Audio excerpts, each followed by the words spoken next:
Hello, I'm Mark Jennings, founder of Drinks Galore, spirits tasting, and I'm here with Sean, master distiller of Plymouth Gin, up from the Blackfriars distillery, the oldest working distillery in the world, is that right? Oldest gin distillery in the country, yes. We ran a very successful, or very well thought of, I think, gin extravaganza, you could say, about a month ago, covering the history of gin as it should be best done through the tasting of it, which Plymouth was literally front and centre with a gin punch to start us off with. I want to talk about Plymouth gin later on, but I want to talk about you a little bit first. I always think when talking to people in the kind of drinks industry, the idea of a master distiller sounds a bit like a magician. And I think, short of wizardry school, I always wonder where you get the sort of background and so on. So I guess taking it right back, do you remember what your first drink was? Oh gosh, that's a long time ago. I know what my first brand call was, but without knowing what it was. And that was Bacardi and Coke. Ah, yes. Yes, Okay. and this was in the mid-80s. And also Malibu and Coke. Oh, the classic. Six, I know, exactly. So, and at the time, I couldn't have told you they were rum. So I was literally, doing what every brand loves, is drinking product without knowing what you're drinking at the end of the day. I know for myself, my earliest kind of drinks memory is definitely of whiskey. Growing up in Scotland, it's kind of handed to you at an early age, medicinally or otherwise. And it took me a long time to get over that. Is there any kind of your early memories that are the drinks you kind of go back to, or are they pushed you away from? No, not really. I've done the really bad cocktail side, like Sex on the Beach and things like that, where you just wonder what the point of cocktails is and why you're drinking them. But I wouldn't ever say, I have drunk some really nasty drinks as well, thinking about it. It just comes to memory, and I'm not going to say which one it is. But yes, I have drunk some not so great stuff, yes. I'm fascinated to know, did you start in the drinks business really early on in your career, or is it something you No, not at all. I came to the drinks business by sheer luck, to be perfectly honest. I left the school and joined the Navy, which was what I'd always wanted to do, was spend my life in the Royal Navy. And after about 3 years, I thought, this is not quite what I want to do anymore. And in the end, I did 6.5 years in the Navy, and I just happened to leave the Navy in Plymouth. And the assistant manager's job at Plymouth was advertised literally 20 years this year. We're probably a month away from me seeing the advert 20 years ago. So in terms of your sort of lead in, I guess, from that, did you come with a real sort of gin knowledge and a thirst for spirits, or was it really something you had to learn on the job? No, it was something I've learned on a job. To be really honest, I didn't know what I was walking into when I walked in. I just thought it was an admin role, an office role. But it then became quite obvious quite quickly that it was more than that. And it's like anything, if you suddenly decide you've got an interest in something, then it goes from, you start paying attention to what's going on and you go from there. You talked about kind of coming up and sort of learning the craft. That takes me to a question that we had from one of the Drinks Galore imbibers on Facebook, asking about recipe. Obviously, the recipe for your particular gin is pretty old. Is it still the same recipe that's used? To the best of our knowledge, yes. And the reason I always caveat that is, we don't have the original recipe because the building got bombed during the Second World War, so lots of records and everything else were lost. But everybody, because it's a gin recipe is passed on from generation to generation, that's what the knowledge that's been passed on is, how to make it in this certain way. One of the areas where we are definitely better is alcohol. The production of alcohol nowadays is far cleaner and far better from a production basis than what it was when the recipe was started in 1793. So that side of it is a little bit different, but that's the same for every gin, not just for Plymouth. But the recipe, the same. And with Plymouth, it's changed a little bit over the years, I guess, with different alcohol percentages and it has, and that's the bit. Plymouth had a checkered history from about 53 till 96, really.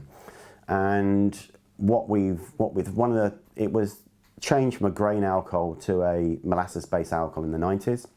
So as soon as we went back into private hands in 96, that's the first thing I changed, was back to grain alcohol.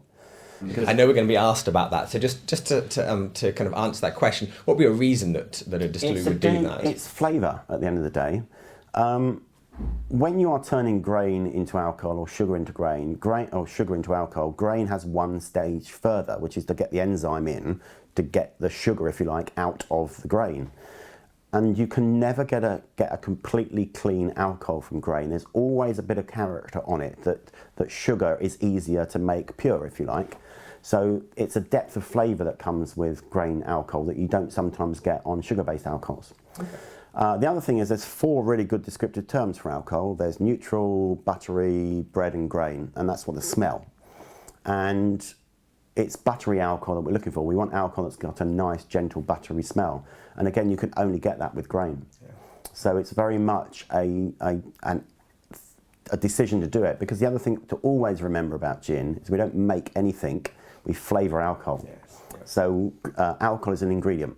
So we have to pick the right one, the one that we want to do, basically. That leads me on. We were talking earlier a little bit about the difference between, I guess, gin as a type of a drink versus, rums and whiskies and that kind of thing. And in that the other sort of brand spirits typically are sort of barrel aged, and it's the wood that changes the piece, as opposed to the sort of botanics in the in the gin. Does that give something to the gin class itself that kind of separates it from other drinks, or is it always just about the kind of the taste and the kind of experience? Yeah, it's an interesting question, because it's gin sometimes gets downplayed because it's not in wood for 3 years or 20 years or 25 years, because it's very immediate. But it's what you do with the ingredients that make it or break it. And there's an American gin called Distiller, which has 3 ingredients, and there's one from Brooklady, the whiskey guys, that has 31. So, and all numbers in between at the end of the day. So the only one you have to put into it is juniper, and then after that you can do whatever you like, and that's what creates the flavour profile. But the other thing about essential oils, which is what you're using to flavour the gin, is they're aromas, they're not tastes. So you then have to get taste into gin, and that comes through the distillation process of actually boiling the plant and breaking it down to get the volatile tastes out. Speaking of taste, when we had a drink earlier, you did something that sort of surprised me, but I was very interested in that asked the bartender not to serve with a lemon or a lime. Mm-hmm. It's the first time I've come across that, and I think our viewers would be interested to know why. Yeah, it's to do with adding an additional flavour. So if it isn't already in the gin, then what's the point of adding something that the guy that invented the product doesn't want you to put in, which is a hard-faced answer to it, really. But then the other side of it is, there's several ways nowadays that people put wedges into gins. Sometimes they squeeze it in, and if you squeeze it in, you're putting some quite neat citric acid, if you like, and strong citrus flavours into a product. So that can sometimes unbalance it. The other thing is, if they don't do that and they put the wedge in and you take a drink, you might get it stuck right at the top of the glass, so suddenly you're drinking through it. So it can change the flavours as well. So it's all about sort of asking yourself, why are you drinking it and why do you want the wedge in there?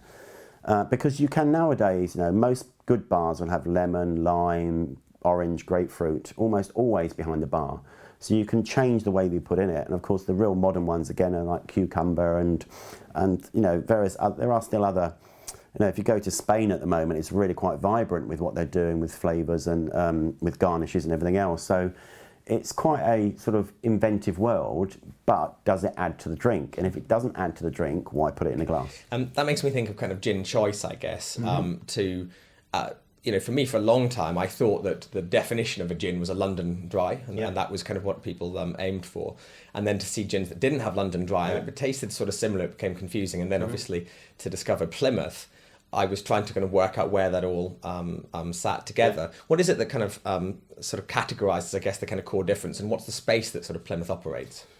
Yeah, it's difficult to put it. It's easier to put in context if you look back a couple of hundred years. There are only nowadays a couple of gins around that are really truly older than Plymouth. One is Gordon's, and Gordon's is very much a very sort of junipery, coriandery style of gin, and it's big and bold and proud. What Plymouth did in 1793 was add a little bit more subtleness and a little bit more earthy end note to it. And you've got a longer flavour profile with Plymouth. And that's the way to look at it, because all gin recipes are ratios, and you tend to find that the big, bold, traditional gins have a lot of juniper up front, and they build massively around it, where Plymouth doesn't. Juniper's very much there, but it has an earthier, smoother note to it. And that makes it much more user-friendly gin in cocktails, because it doesn't have the same big flavours to build with, and you can build other flavours around it. So that's the two real things with Plymouth. It's a longer note as it's more earthy. and it allows you to build more flavours around it because of it. Thinking about the sort of naval heritage of, I guess, yourself and of course of gin generally, I'm interested in what navy strength means. It suggests something kind of like a fighting man would have access to. Yeah, it's an odd one really, and this is and nowadays people put navy strength on their bottle to mean big flavoured gins. Well, and this is one of those things that I always like to make sure is on record, because there is a guy that deserves a credit for the term. And where it came about is we were doing a redesign in the late 90s. And we'd done for many years 100 proof gin. And if you said to somebody in the late 90s, this is 100 proof, they go, well, what do you mean 100 proof? I don't understand what that means. And we were going, okay, how are we going to describe what this means without writing the old format of 100 proof as opposed to ABV? And it came up in the conversation, and it goes, oh, everybody knows that Pusser's rum is high strength at 60%, and it's got that connotation with the Navy and it's high strength.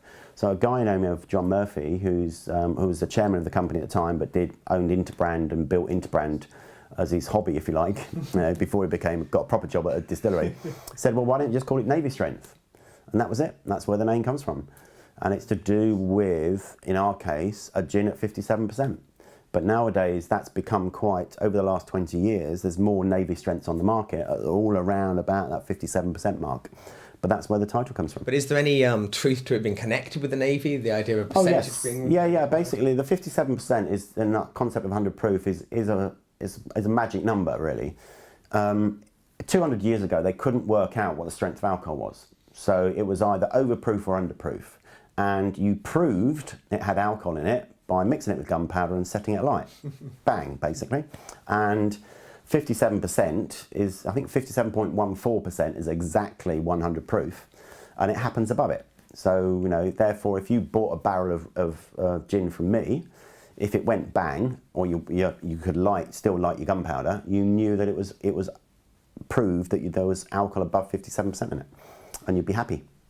I was in Cork at the Middleton distillery on a whiskey tour, and they were saying that when they brought the whiskey off the spirits safe for the exciseman to test and see if it just burnt, the exciseman was happy and the company was happy, but if it went boom, the workers cheered because they knew that they'd get their They've done all right, yeah.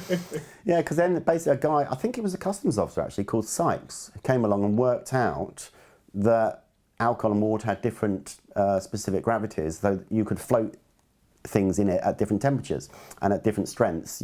So the days of the hydrometer was sort of invented, and of course water is effectively 1 because it's 1 litre is 1 kilo. Pure alcohol weighs about 0.79 of a kilo.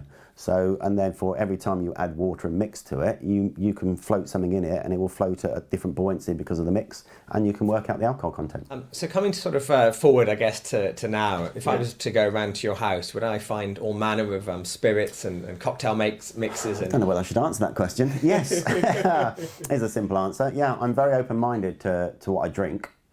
And again, it's something that I think if you get an interest in something, you want to learn more and you want to drink more. It's not necessarily about vast consumption, it's about enjoyment. Yeah. So, and nowadays there are lots of great drinks out there, and there's lots of new guys trying to make really great drinks. So, the spirits field has become immense in the last 20, 25 years. And again, I'll use gin as an example. When I've got a gin collection at the Plymouth Distillery, and I've got just short of 300 gins. It must be popular for if you'd come and spoken to me 15, 18 years ago, I might have had a dozen or 15. Gosh, that much of a change. And actually, if you said to me today, right, Sean, disappear around the world and find every gin and buy every gin you can possibly find, I could probably double it. Right. So it's gone nuts, really, over the last 15 years. What do you think has been the significant change? Because you alluded to it earlier that, gin itself and often sort of brands were kind of feeling a bit sort of tied up into the kind of... Yeah, it's the back of the cocktail craze, really. The fact that the cocktail barman has come back into vogue. And you have no choice. If you want to be a bartender and learn about making cocktails, you are going to run into gin. It's just what gin is all about. These guys are normally knowledgeable and really quite passionate about what they do. So they go and learn and they go find out and they go talk to people. And quite a few of the new spirits are actually done by bartenders nowadays. So they've moved on from, they've thought, well, I don't want to necessarily work behind a bar for the rest of my life. So you end up with two routes. You either go own your own bar, or if you're really, really brave or stupid, not quite sure which, you go make a product, really, at the end of the day. and there's lots and lots of new ones out there.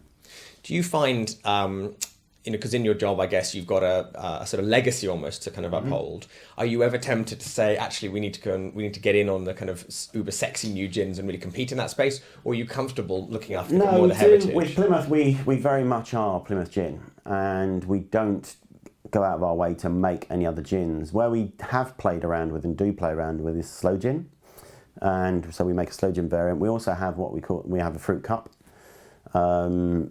which we made 10 years ago, but we tend to play that way as opposed to let's mess around with the recipe and try this and try that. Really, there's lots of other gins out there doing it.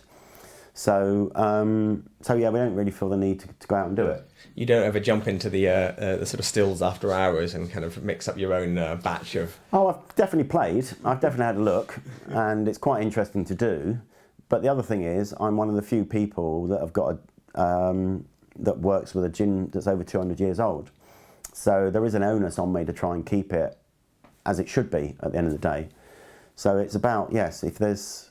if they ask, yes, we'll have a look. But at the moment, no.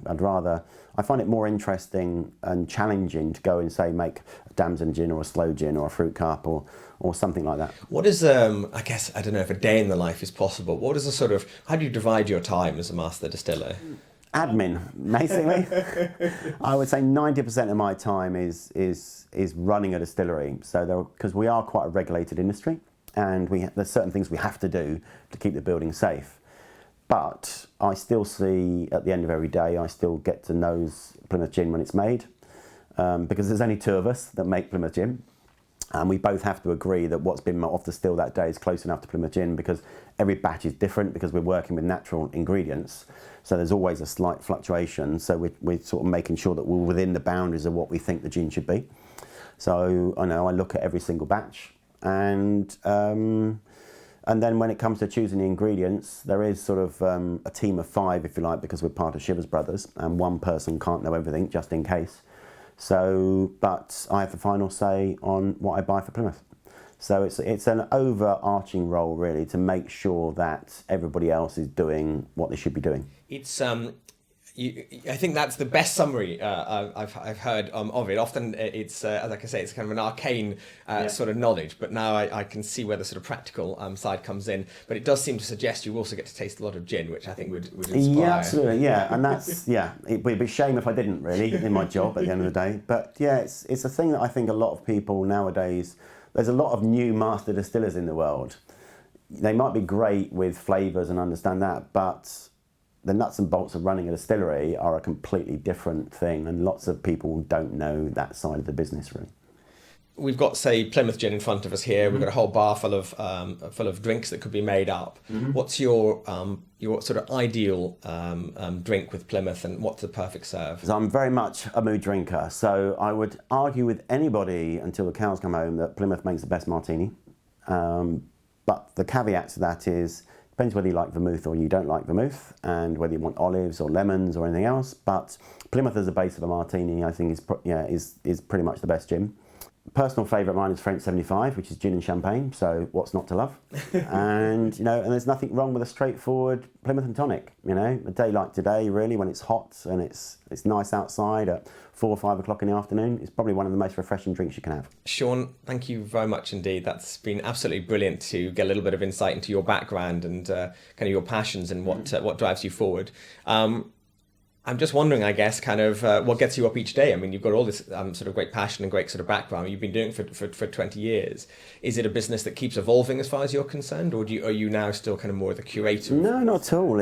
I love getting out of the distillery and going to bars. The bar scene is the most interesting in my life that it's been. Going back to the mid-80s when I first started going out to pubs and clubs, you only realise how boring and backward it was. Now, the cocktail bar is back. There's guys that want to know and know what they're doing, and you will find an interesting drink at the end of the day, and one that you like. And it's not just gin where that's happened. It's also happened in beers and lots of other sort of alcoholic products. So and I think you can also get more nowadays. So it's a much more interesting place, and I think we have a much more grown-up attitude most of the time to alcohol nowadays than we did in the 80s. So it's really nice to get out. Brilliant. Well, great. Really great to have you here. I'm glad to be sort of part of this as well, and look forward to Plymouth gin at future tastings. Thanks very much indeed. Thanks so much, Tom. Cheers.